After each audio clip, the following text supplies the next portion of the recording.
السلام علیکم، خالد اقبال آپ کی خدمت میں حاضر ہے۔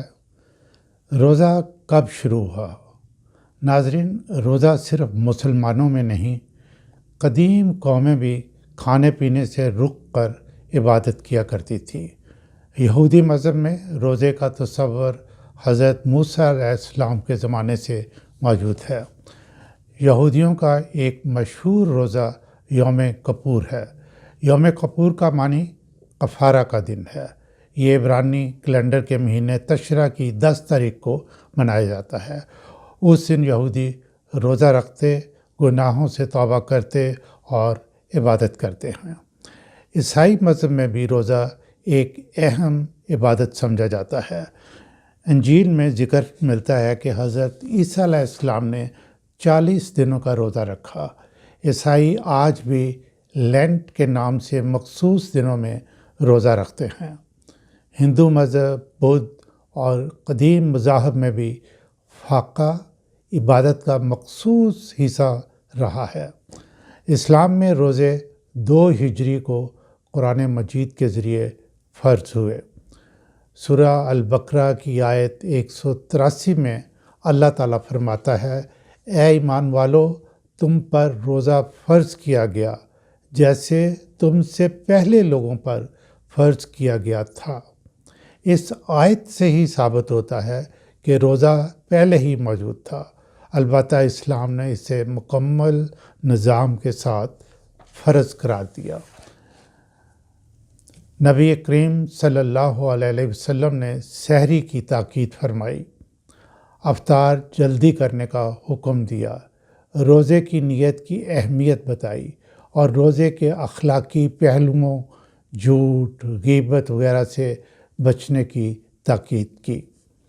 اسلام میں روزے کی خوبصورتی یہ ہے کہ مریض، مسافر اور کمزور شخص کو چھوٹ ہے۔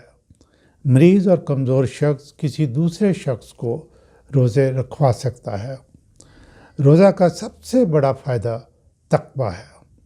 اللہ تعالیٰ قرآن پاک میں فرماتے ہیں، تاکہ تم میں تقویٰ پیدا ہو۔ تقویٰ کے معنی پرہیز کرنا اور بچنا کے ہیں۔ تنہائی میں بھی گناہ سے بچنا، جب کوئی بھی نہ دیکھ رہا ہو، یہ تقویٰ ہے اور یہی اصل عبادت ہے۔ روزہ سیلف کنٹرول سکھاتا ہے۔ انسان کا سب سے بڑا دشمن اس کا اپنا نفس ہے۔ روزہ انسان کو سکھاتا ہے کہ خواہش کے باوجود رک جانا، حلال چیز کو بھی وقتی طور پر چھوڑ دینا یا اس سے پرہیز کرنا۔ صبر اور ضبط نفس، یہی کچھ انسان کو روحانی طور پر مضبوط کرتا ہے۔ روزہ دل کو نرم کرتا ہے، غرور اور تکبر کو کم کرتا ہے، حسد، نفرت اور غصہ کو بھی قابو میں لاتا ہے۔ ناظرین، روزے میں بھوک تو لگتی ہے اور بھوک انسان کو عاجزی سکھاتی ہے، اور عاجزی روحانیت کی بنیاد ہے۔